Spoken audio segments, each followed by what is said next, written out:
LEGO Bionicle. For many people, pure nostalgia. For me, it was always more of a mystery. Something about it fascinated me for years. Of course, I saw the commercials on TV, I saw the sets sitting on store shelves, and I even remember my mum occasionally getting me a few of the smaller sets when I was a kid. But with all that, I never had that feeling of owning one of the big sets. The closest I ever got to that were a few figures from the Knights Kingdom line, and of course, LEGO Galador. But that's a story for another day. Somehow, through a strange twist of fate, my confusion about Bionicle slowly turned into something else entirely. An eye-opening look into a LEGO theme I had never really paid much attention to before. So join me on my journey into the world of LEGO Bionicle. It all started around 2 weeks ago when I found this strange Bionicle at the flea market I visit every weekend. After doing some research, I found out that he actually had a name. He was part of the Rakshi line and his name was Gurrak.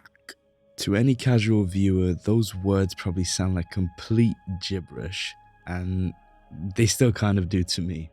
But regardless, I completely fell in love with this little guy, and to be honest, I'm amazed by his design, his articulation, and just how strangely unique he feels. My curiosity had reached its peak.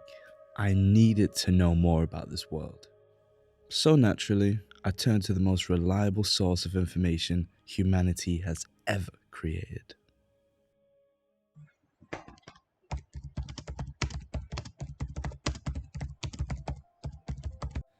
And wow, I genuinely did not realize just how much there actually was to Bionicle.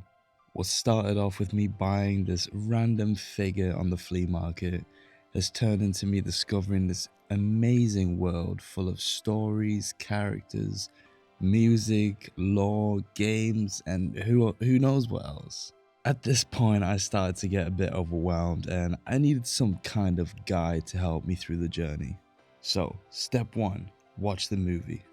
Now, I've heard some less than promising things about this movie, but I'm more than open to giving it a chance. Still, before jumping straight into the film, I wanted to spend some more time actually exploring the world for myself and really getting stuck into it. I decided to try one of the Bionicle wiki websites. I started with Biosector 01. And yeah, there's a lot of information here. Honestly, for longtime fans, this site is probably like a Bible. For me, it's still a little bit overwhelming, however. There's just too much text here, with words I can't comprehend yet. I need pictures. A lot of pictures. So next, I decided to try Biomedia Project. And this is what I'm talking about. I genuinely think this might be one of the greatest websites ever made. It's just astonishing that you can find almost every piece of archived Bionicle media here. It's incredible, really. It's also comforting knowing that someone or a group of people cared enough about Bionicle to preserve all of this.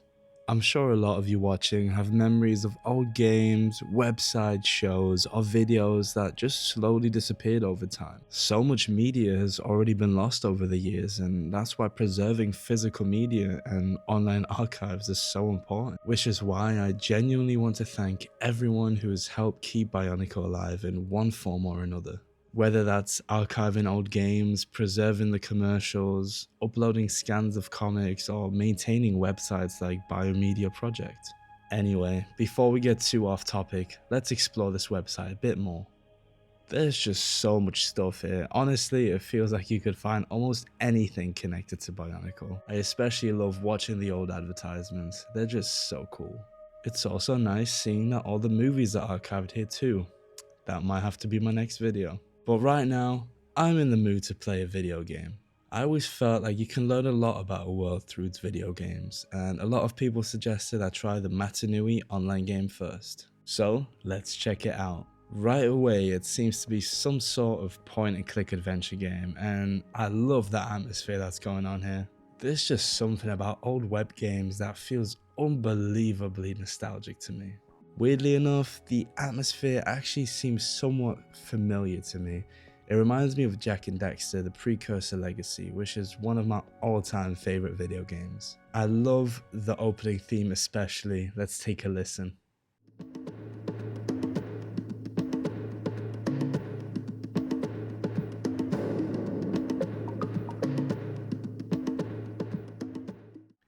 I also haven't played a point-and-click adventure game in years. Does anyone else remember games like Freddy Fish? I actually played that on a DVD player.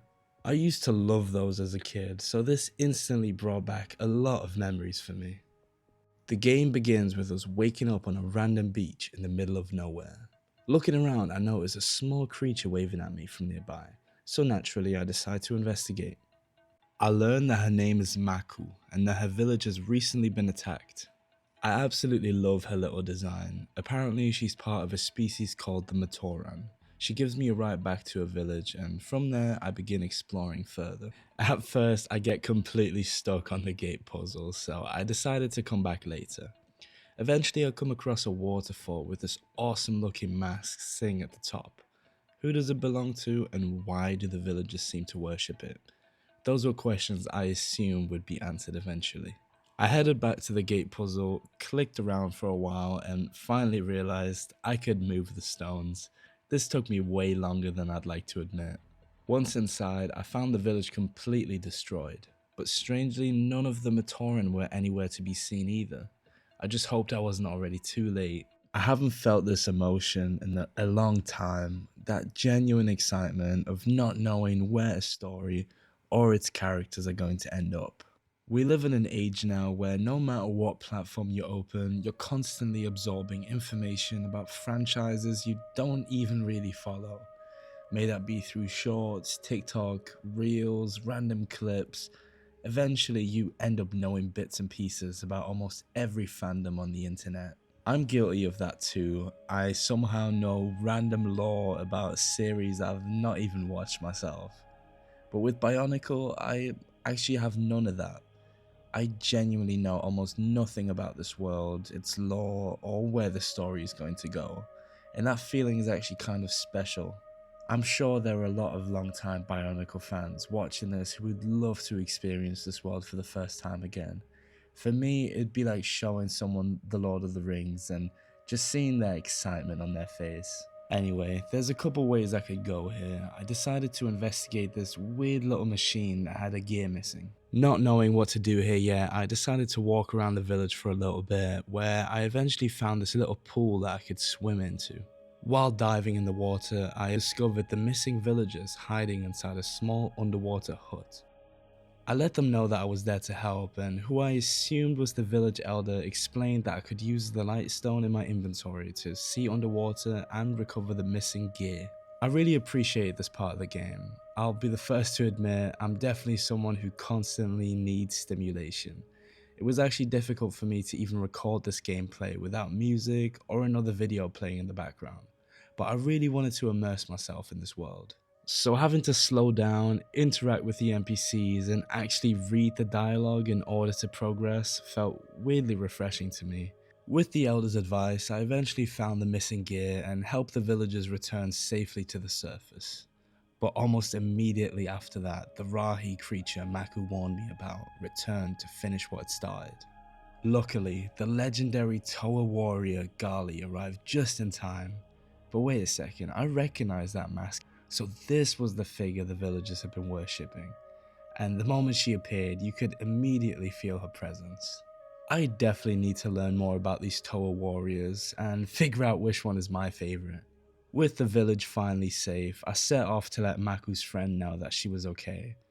I really enjoyed this opening section of the game. It already feels like the story is building towards something much bigger, and I'm starting to understand why so many people still love this world years later. My friends, I don't know what series of events led this obscure little creature into my life, but I'm genuinely grateful that it happened.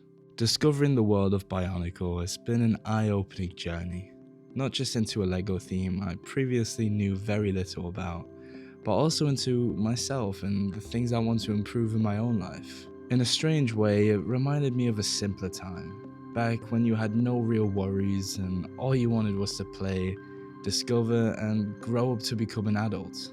But as you get older, you start longing for those innocent memories again.